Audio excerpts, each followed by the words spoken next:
부모님은 강원도 정선에서 그 교회를 한평생 섬기시고 목사님을 섬기신 지금은 원로 장로님 그리고 권사님이십니다. 사실 부모님은 이 한소망 교회와 그 위임 목사님에 대해서는 전혀 알지 못하고 계셨습니다. 제가 이 한소망 교회에 부임하기 전까지는 말이죠. 어느 날 이렇게 보니까 그 어머니가 한소망 교회 예배와 설교의 그 기독교 TV 시간을 꼬박꼬박 지켜서 보시는 거예요. 저는 아들이 한소망 교회 부교역자고 또 미디어 사역을 감당하니까 그러겠거니 싶었습니다. 제가 집을 방문하기 전까지는 말이죠. 작년 추석에 집에 내려갔는데 그 어머니 화장대 옆에 아주 크게 그 류용모 목사님 사진이 나온 신문 스크랩이 되어 있는 거예요. 이거는 큰일이었습니다. 왜냐하면 그 자리는 임영웅의 자리였거든요. 아들이 아니라 교회를 사랑하고 예배를 사랑하고 설교를 사랑하는구나라는 것을 느꼈습니다. 사실 이러한 드라마틱한 어떤 변화는 보통 송구영신 예배 때 이제 일어나게 되죠. 지난 송구영신 예배 우리 감격 가운데 드리고 1월 1일 드렸던 예배가 오늘은 며칠인지 아시죠? 1월 31일. 어느덧 이 화살같이 빨리 날라온 올해 12번의 그 달 중에 한 달이 지금 이렇게 지나갔습니다. 돌아보면은 이 송구영신 예배를 드리면서 정말 저의 그 더 어린 시절에 많은 결단과 어떤 많은 그 열망을 표출했던 것 같습니다. 주님, 내 삶의 어떤 주인이 되어 주시고 정말 하나님 내 삶을 통째로 인도해 주시옵소서, 왕이 되어 주시옵소서. 20살부터 신학생으로 그리고 교회 사역자로 이렇게 살아오면서 정말 어떤 때는 송구영신 예배 이후에 1월 1일 이것도 모자르다 싶어서 아침 일찍 일어나서 이 금식 기도원을 갑니다. 거기엔 또 수많은 사람들이 모여 있어요. 그러면 1년을 막 주님께 드리겠다고 하루를 금식하면서 드렸던 그런 기억이 있습니다. 근데 이내 현실과 마주하면서 주님 내 삶의 주인 되어 주시옵소서 고백했던 그 고백이 현실과 타협하는 것을 보면서 참 이 괴리감을 느끼기도 했던 그 경험이 참 많이 있었습니다. 여러분의 이 송구영신 예배는 어떠했고 지금 여러분은 어떤 삶을 살고 계십니까? 저는 그럴 때 오늘 본문의 말씀 로마서 말씀이 한편으로는 큰 위로가 되기도 했는데요. 21절부터 23절까지의 말씀을 오늘 읽었던 말씀 한 번 더 함께 읽어보도록 하겠습니다. 그러므로 내가 한 법을 깨달았노니 곧 선을 행하기 원하는 나에게 악이 함께 있는 것이로다. 내 속사람으로는 하나님의 법을 즐거워하되 내 지체 속에서 다른 한 법이 내 마음의 법과 싸워 내 지체 속에 있는 죄의 법으로 나를 사로잡는 것을 보는도다. 아멘. 사실 신학적으로 살펴보자면 정말 깊이 있는 내용인데요. 이를 오늘날의 언어로 잘 적어놓은 이 메시지 성경을 통해 읽어보면 우리의 이 현재 고민과 이 현재 생각에 조금 더 와닿는 것을 느낄 수 있습니다. 제가 읽어보겠습니다. 이는 너무도 반복적으로 일어나는 일이어서 충분히 예측할 수 있습니다. 내가 선을 행하기로 결심하는 순간 벌써 죄가 나를 넘어뜨리려고 와 있습니다.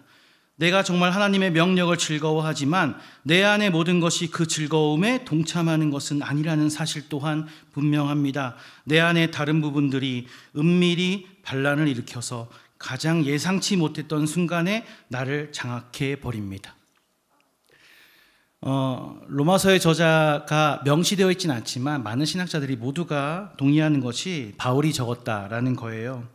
바울 누굽니까? 앞만 보고 달리는 이 사역자. 그 사역자 그 바울이 이런 고백을 했다는 것이 어떨 때는 이 공감이 되고 위안이 되더라고요. 다메섹 도상에서 예수님을 만나 변화된 그 사울, 바울. 그 초보의 신앙이 아니라 지금 로마서를 적을 때쯤이면은 바울 사역이 아주 절정기를 달리고 있는 시기입니다. 그때 바울은 이렇게 고백을 하는 거예요. 내 안에 모두가 하나님께 동의하는 건 아니네. 때로는 나를 장악해버리는 것을 보는도다. 도로 운전을 하다 보면은 이 아까 초반에 말했던 우리 어머니께서 이 스티커 붙이듯이 차 뒤에 이렇게 스티커 붙이는 것을 많이 보게 됩니다. 참 재미있는 스티커가 많아요. 어르신이 운전하고 있습니다. 이런 건 참 좋은 것 같아요. 어머니 차에 붙이고 싶은데 그 스티커들을 이렇게 많이 보면서 이 반복되는 경험 가운데 이런 차는 좀 조심해야겠다라는 개인적인 그런 경험이 있었습니다. 그 초보 운전이라고 이렇게 붙여놓은 것은 그냥 양보해주면 되더라고요. 그들이 더 두려워하고 조심스러워하고 있으니까 더 양보해줘야 되는 건 이제 시각적으로 그 예쁜 초보 운전 스티커가 아니라 이면지 2개 딱 붙여서 초보 크게 붙여놓은 차 보신 적 있으시죠? 보통은 청테이프로 그걸 붙이는데 정말 이 차는 거의 응급차 수준으로 비켜줘야 되겠구나라는 생각이 들 때가 있었어요.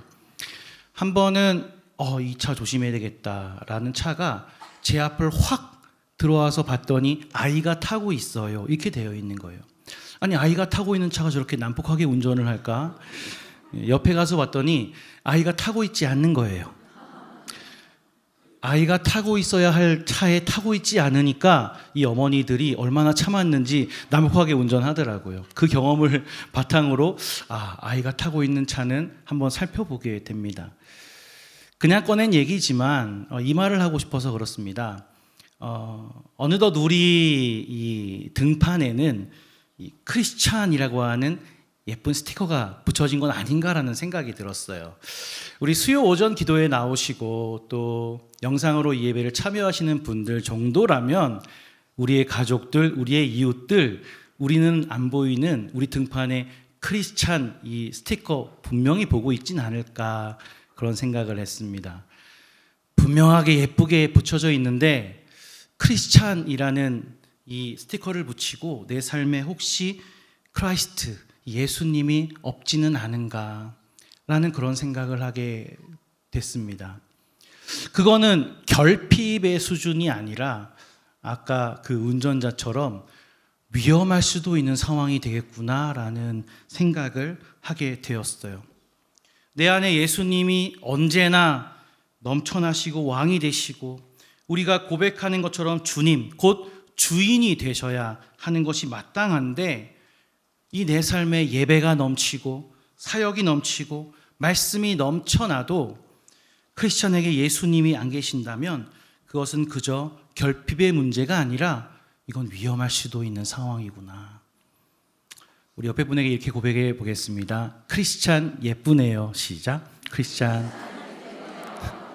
등판에 크리스찬 보이십니까? 우리 예수님께서 당신이 하나님의 아들이심에도 불구하고 늘 하나님의 뜻과 동행하기 위해 기도하셨다는 것을 우리는 잘 알고 있습니다. 오병이어 사건 이후에 성경은 예수님이 무리들과 작별하시고 따로 기도하러 가셨다고 기록하고 있습니다. 누가복음에서는 병고침을 받으러 오는 수많은 무리들 사이에서 그 병고침의 사역이 너무나 바쁜데도 누가복음이 기록하는 것은 매번 습관적으로 물러나서 한적한 곳에서 기도하셨음을 기록하고 있습니다.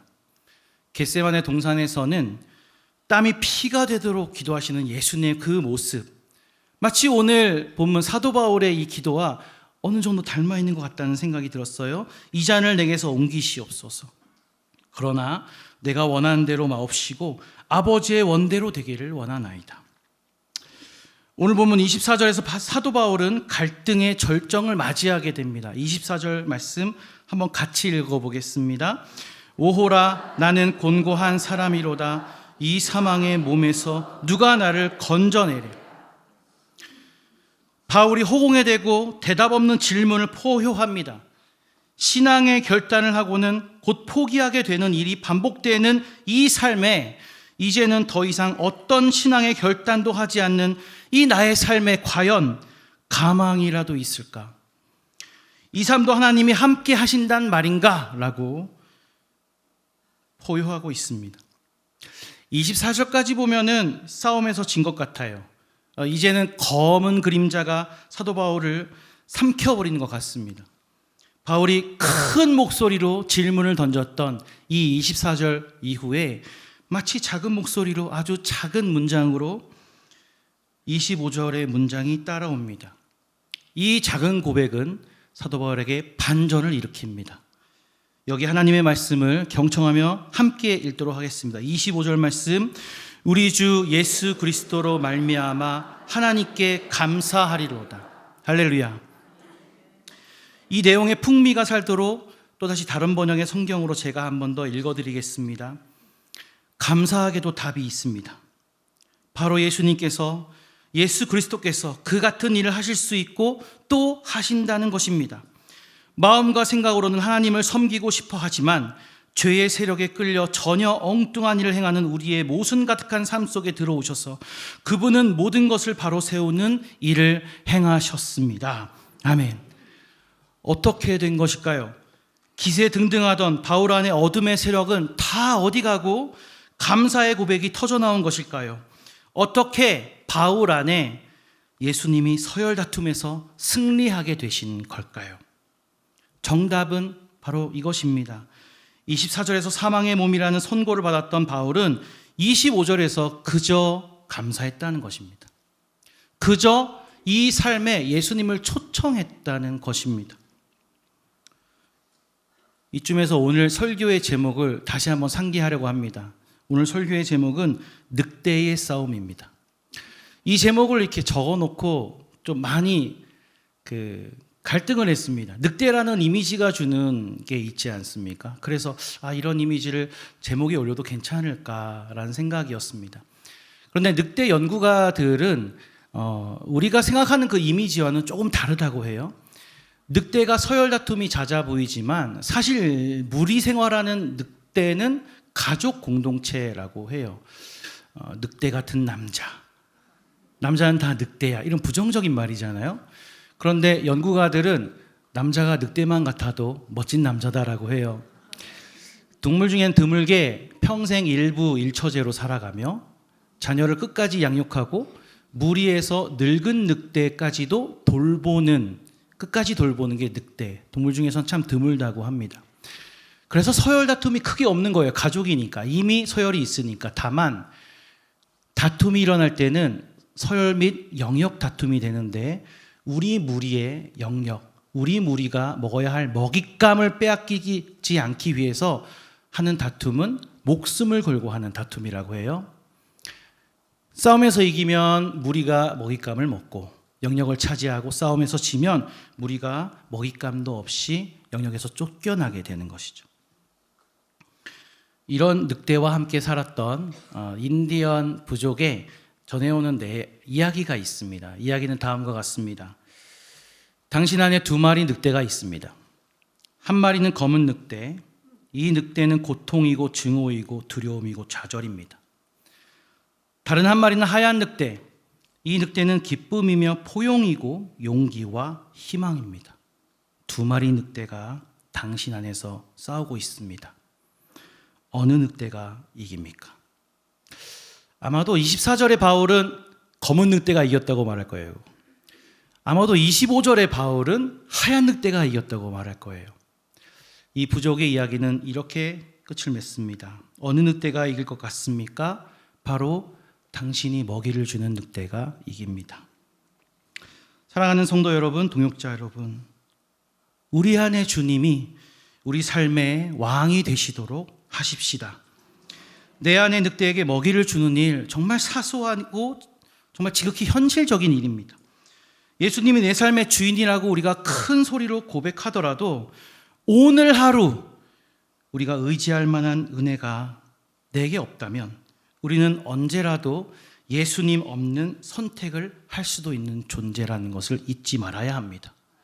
수많은 교회 사역의 일정 가운데에서도 오늘 하루 새 노래로 찬양 드릴 제목이 없다고 한다면 우리는 언제라도 불평과 불만, 상처의 말을 내뱉을 수도 있는 존재입니다.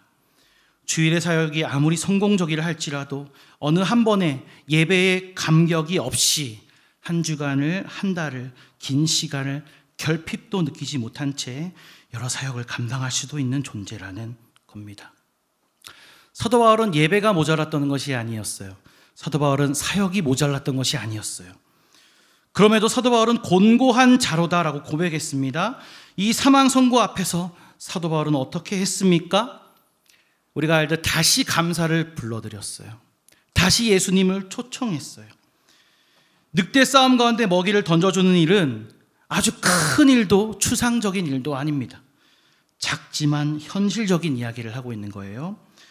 이번 한 주 우리 강단에서 선포된 은혜의 말씀, 그 말씀에 한 꼬집이라도 내가 어떻게 해서든 붙잡아서 살아내려고 하는 것, 불만과 한숨이 차오르는 내 입술에 작게라도 찬양의 고백을 담아내는 것, 미움을 감추고 잠시라도 감사와 포용을 말해보는 겁니다. 수많은 익숙한 선택 가운데 예수님께 질문하며 응답을 받아내 보는 거예요. 이런 것이 먹이를 주는 것처럼 아주 작지만 현실적인 일들입니다. 그러할 때 우리 삶에 감사의 빗줄기가 들어오고 예수님이 들어오셔서 예수님이 일하기 시작하십니다. 하나님이 결정하시기 시작하십니다. 하나님이 해결하시기 시작하신다라는 겁니다. 이 작은 승리로 채워지는 올해의 하루 한 달이 되었으면 좋겠습니다. 말씀을 맺으려고 합니다. 두 마리 늑대가 있습니다. 검은 늑대는 이기심과 미움, 불만과 수군거림, 하얀 늑대는 환대와 포용, 감사와 덮어줌의 사랑. 이 두 마리 늑대가 싸웁니다. 어느 늑대가 이깁니까? 내가 오늘 먹이를 주는 늑대가 이깁니다. 주님, 내게 들어와 일하시도록 하십시다. 기도하겠습니다. 하나님 감사합니다. 하나님 먼저 우리를 사랑하셔서 구원해 주시고 모나고 허물 많은 우리의 예외와 찬양을 받아주시니 감사합니다. 그런 하나님의 사랑에 겨워 살아가게 하여 주시옵소서. 주님이 내 삶을 통해 일하시도록, 주님이 즐겨 사용하시도록, 내 안에 주님이 왕 되시도록 내가 주를 찾겠나이다. 나와 내 삶을 다스려 주시옵소서. 예수님의 이름으로 기도합니다. 아멘.